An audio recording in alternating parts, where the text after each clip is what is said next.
चाचों और खाला की जज्बाती कहानी। एक छोटे से गांव में अरसलान अपने चाचों के साथ रहता था। उसके माँ बाप एक हादसे में चल बसे थे और तब से इसके चाचों ही इसकी परवरिश कर रहे थे। अरसलान के चाचों नईम साहब एक निहायत नेक दिल और दयानतदार आदमी थे, जिन्होंने अपने सगे बच्चों की तरह अरसलान को पाला। अरसलान के दिल में अपनी खाला रुखसाना बेगम के लिए भी बहुत एहतराम था, क्योंकि खाला अक्सर उसकी माँ की कमी पूरी कर देती, कभी उसे तसल्ली देती तो कभी इसके लिए खाने में इसकी पसंद की चीज़ें बना कर लाते।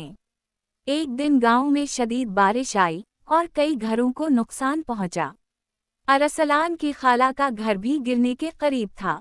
नईम चाचों ने फौरन फैसला किया कि रुखसाना बेगम और उनके बच्चों को अपने घर ले आएं ताकि वो महफूज रह सकें।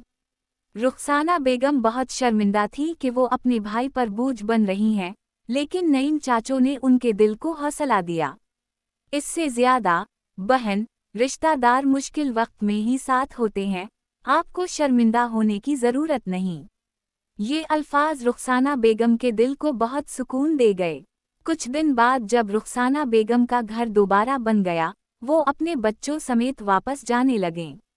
जाते हुए रुखसाना बेगम ने अरसलान को गले लगाया और कहा, इससे ज़्यादा बेटा, हमेशा याद रखना, रिश्ते खून से नहीं मोहब्बत से जुड़े रहते हैं।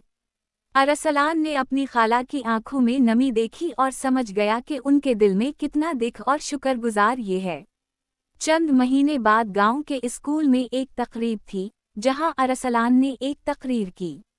इससे ज़्यादा हम सबको चाचों और खाला जैसे रिश्तों की कदर करनी चाहिए, क्योंकि जब माँ बाप नहीं रहते, यही रिश्ते हमें टूटने नहीं देते।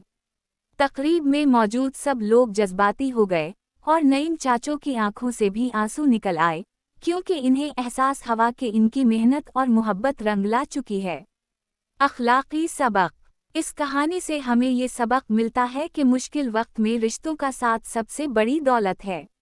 अगर आप दूसरों के काम आएं, तो अल्लाह भी आपकी मदद करता है।